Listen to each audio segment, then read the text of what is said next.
Ada satu ilmu hidup yang bisa kita petik dari balada seorang Hotman Paris Hutapea. Bener ya namanya ya? Hotman Paris ya. Oke, seorang lawyer yang saya nggak berhak ngomentari, dan sebenarnya nggak pernah saya ngomentari, walaupun sudah dari zaman Behola itu sudah jauh ya, tidak cocok ya dengan prinsip-prinsip kehidupan. Cuman hari ini kita komentari sedikit karena dia menjadi kuasa hukumnya koruptor yang di rumahnya ditemukan emas 74 kg. Jeffrey ya, Jampitsus. Oke teman-teman, intinya gini ya, sepanjang orang melangkah pasti ada ujungnya ya. Sepanjang cerita hidup, sepanjang film, sepanjang sinema pasti ada endingnya ya. Ada yang buruk ending, ada yang happy ending. Nah, Hotman Paris ini insya Allah sudah selesai ya, insya Allah ya. Dari awal dia sudah sombong ya, sombong karirnya, sombong wataknya ya, sombong hartanya itu kan. Apa namanya, flexing ya, yang pamer kekayaan itu flexing ya, betul. Flexing ya, oke. Jadi raja, kalau kita coba, Firaun itu kaya ya, Firaun itu penguasa, rezim Firaun. Hotman Paris itu nggak ada seujung kukunya kalau dibanding Firaun. Tapi karena Firaun sombong, hancur, menghinakan. Bahkan dicatat dalam sejarah peradaban bumi, peradaban langit, peradaban dunia. Maksudnya sampai kapanpun, sampai di bumi, sampai di dunia, dari bumi, dari dunia, sampai di akhirat, Firaun tetap Firaun. Ya, terkutuk laknatullah karena sombong. Namrud kurang sombong bagaimana ya. Hotman Paris gak ada apa-apanya dengan Namrud, tapi karena sombong dihinakan sama Allah ya. Firaun, Namrud, siapa lagi? Cobalah searching ya sejarah orang-orang yang besar, orang-orang yang ya besar, kaya raya, besar, penguasa, tapi dia harus mati mengenaskan karena sombong. Nah, ini Hotman ini selesai insya Allah ya. Ini titik jatuhnya dia ya, jatuh martabatnya dia. Pertama, dia menghina wartawan ya, menghina pers. Itulah bahasa yang arogan, bahasa yang sombong. Lo nggak punya otak, mana otak lo? Ya kurang lebih seperti itulah ya. Oke, dengan angkuhnya dia konferensi pers, tapi tidak dengan nada yang normal ya, tapi sombong. Lalu dibalas kontan ini kayaknya sama Allah ya, sama alam ini dibalas kontan, yaitu anaknya sendiri yang mulai berontak. Oke, intinya teman-teman, tidak usah bertele-tele, kita petik hikmah. Maka sekaya-kayanya orang kalau dia sombong pasti jatuh, sebesar-besarnya orang kalau dia sombong pasti jatuh ya. Jadi intan berlian yang di jemarinya itu, yang di jari kelingkingnya itu, yang selalu dibegini-beginikan, yang katanya miliaran itu nggak akan bisa lagi membeli kehormatannya ya, nggak akan lagi, apalagi nanti kalau ngomong alam barzah tambah nggak ada nilainya itu. Oke, sebagai penutup teman-teman, intinya ya, pertama insya Allah ya, inilah jatuhnya seorang lawyer yang selalu mengaku paling papan atas, 40 tahun jadi lawyer, 25 tahun jadi lawyer, yang lain kecil. Nah, saya punya catatan kecil ya, saya akan mengapresiasi anaknya itu. Saya punya catatan kecil. Suatu ketika ada orang Blitar namanya Bu Patokah. Orang Blitar ini lulu lantah nasibnya ya, porak-poranda nasibnya, karena asetnya, rumah satu-satunya disita bank dengan cara yang dolim ya, mafia bank lah ya. Pendidikan menjadi kunci, dan institusi pendidikan ini dari mana jenjang yang harus dikerjakan ketika bicara tentang pendidikan integritas, maka jenjang pendidikannya adalah pendidikan mana kira-kira teman-teman? Kalau integritas itu pendidikan tinggi, SMA, atau SMP, atau SD, atau TK, atau preschool. Teman-teman, 0 sampai 5. 0 sampai 5 adalah fase paling dasar untuk kita menumbuhkan karakter-karakter utama. Dan pendidikan terpenting secara return on investment adalah pendidikan usia dini. Ini bukan kata Anies, Ini kata penerima hadiah Nobel Ekonomi, namanya James Heckman. James Heckman memberikan argumen kenapa pendidikan paling penting itu pendidikan dasar. Nah, disinilah pentingnya penumbuhan nilai-nilai integritas di usia yang amat dini. Tapi kalau sudah terlanjur kuliah, ya nggak, it's better late than never. Oke, lebih baik terlambat daripada tidak. Jadi ketika sampai sudah kampus, jenjang kampus, maka penting sekali di institusi pendidikan lagi-lagi mengedepankan tentang integritas.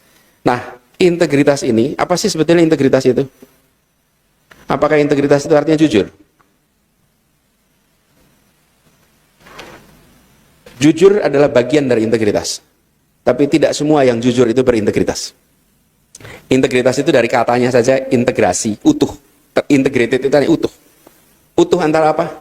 Utuh antara pikiran sampai perbuatan. Utuhnya dengan apa? Utuhnya dengan nilai-nilai kebaikan. Dan utuhnya dengan apa? Nilai-nilai yang diyakini kebenarannya. Jadi jujur saja itu nggak cukup, teman-teman. Nggak cukup. Kita sering menemukan ketua perampok yang jujur. Boleh nggak dibilang mereka berintegritas? Tidak bisa. Dia menceritakan secara jujur bahwa barusan saja melakukan tindakan kriminal A, B, C, D, F, G. Apa dia bisa dikatakan integritas? Tidak. Tapi dia bisa dikatakan dia sedang jujur. Nah, berintegritas itu artinya sama dengan nilai yang diyakini kebenarannya. Dan sejalan dengan kepentingan publik. Kalau tidak seperti itu, maka dia tidak dikatakan berintegritas. Nah, jadi teman-teman sekalian, ketika kita menyaksikan bicara tentang tadi penumbuhan, idealnya memang di pra-TK, di TK, 0 sampai 5. Tapi teman-teman kan udah lewat 5 tahun. Udah di kampus ini. Udah di kampus, maka kampus-kampus perlu mengedepankan aspek integritas. Nah, saya dulu tugas di Kemdikbud. Ketika tugas di Kemdikbud, pada waktu itu ada namanya ujian nasional. Anda udah nggak ngalamin kan ujian nasional? Oh masih ya, masih. Pada era kami, waktu itu di 2015, Mendikbud mengambil keputusan, ujian nasional tetap dilaksanakan, tapi tidak sebagai syarat kelulusan. Karena yang membuat ujian nasional itu jadi menakutkan, itu adalah dijadikan syarat kelulusan. Ujian nasional dijadikan sebagai feedback untuk mengukur kinerja akademik di beberapa mata pelajaran. Karena tidak di semua mata pelajaran nih. Nah, teman-teman, di masa itu, yang namanya contek-menyontek di UN itu di mana-mana. Betul nggak, teman-teman? Betul. Pelaku atau saksi? Hah? Ini puasa ya. Ini puasa ya. Kalau nggak mau bohong, nggak usah jawab. Ini puasa loh. Jadi teman-teman, itu yang namanya UN itu, Masya Allah, soalnya bocor. Di ruang kelas, orang kerja sama. Jadi, saya bayangkan, saya dari dulu ngomong soal integritas, saya kemudian tugas jadi rektor membuat mata kuliah anti korupsi, lalu dapat tugas jadi Mendikbud yang berurusan dengan UN yang kejujurannya amburadul. Kira-kira nanti kalau saya diminta pertanggungjawaban apa ini jawaban ini? Kok dibiarkan? Jadi akhirnya 2015 kita satu mengubah itu, yang kedua mengukur namanya indeks integritas. Jadi ujian itu hasilnya 2. Anak-anak terimanya nilai UN, sekolahnya terimanya indeks integritas. Bisa integritas diukur? Kalau UN? Bisa. Caranya sederhana. Gini caranya. Ini bisa dipakai juga di kampus sebetulnya nih. Kalau jujur, nilainya 100. Kalau semua tidak jujur, atau gini, kalau semua jujur nilainya 100, kalau semua tidak jujur nilainya 0. Jadi makin berintegritas, makin tinggi nilainya. Caranya, dalam satu kelas, setelah selesai ujian, soalnya masuk, akan ketemu hasil orang yang jawabannya sama. Benarnya sama, salahnya sama, di nomor yang sama. Dan itu dalam satu kelas bisa ketemu 10%, 20%, 30%. Dan satu sekolah bisa ketemu 10%, 20%, 30%. Bayangkan, dalam satu sekolah ada jawaban sama, benarnya sama, salahnya sama, 30%. Kira-kira siapa yang membagikan jawaban? Pihak sekolah. Kira-kira siapa coba yang bagian jawaban? Kok bisa satu kelas? Dan itu bukan kata Anies. Saya minta hasil ujian tahun sebelumnya. Dari tahun sebelumnya, itu satu kelas bisa 60% sama, ada yang satu kelas 100% sama. Ini betul-betul berjamaah ininya, betul-betul top itu. Dan saya bayangkan, ya Allah, ini kita mau ngomong tentang integritas dari sekolah, sekolahnya rame-rame, gak jujur, yang penting nilainya tinggi. Yang penting nilainya tinggi. Dan apa yang terjadi, teman-teman? Dibuatkan seperti itu, muncul sekolah-sekolah. Satu sekolah ada yang tidak jujur 40%. Nilai integritasnya berapa? 60. Ada sekolah-sekolah yang nilai integritasnya hanya 20. Berarti 80% contek-menyontek. Sesekolah. Muncul angka itu, diumumkan per kabupaten, per sekolah. Dan sekolah-sekolah yang angkanya di atas 95% diberi papan tulisan besar namanya sekolah berintegritas. Tahu teman-teman sekalian, apa yang menarik ketika ini muncul? Kaget, kepala dinas kaget, bupati kaget, wali kota kaget, ketika mereka melihat ternyata nilai kita ini tinggi tapi contek menyontek. Tinggi tapi contek menyontek. Dan ada satu provinsi yang nilainya rendah tapi jujur. Kira-kira provinsi mana?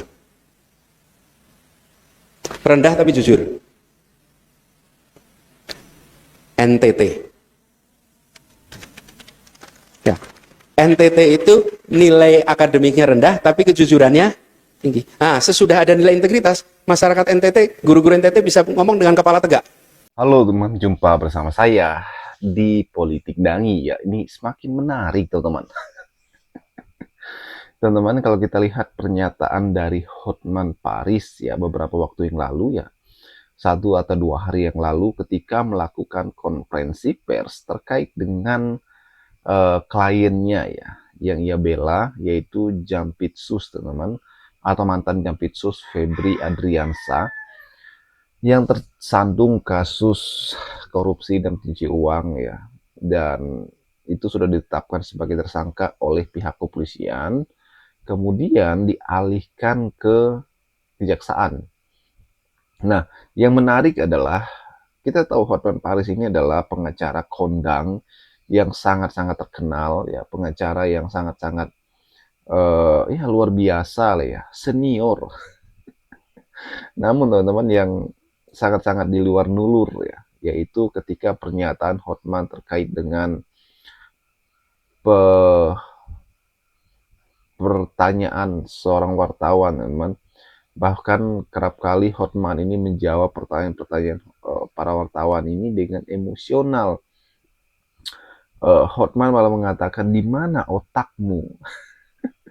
Ini kan perkataan yang sangat tidak wajar ya dari seorang yang mengerti hukum. Harusnya ya pertanyaan wartawan itu dijawab dengan rangkaian-rangkaian pasal-pasal ya yang mungkin disanggah atau digunakan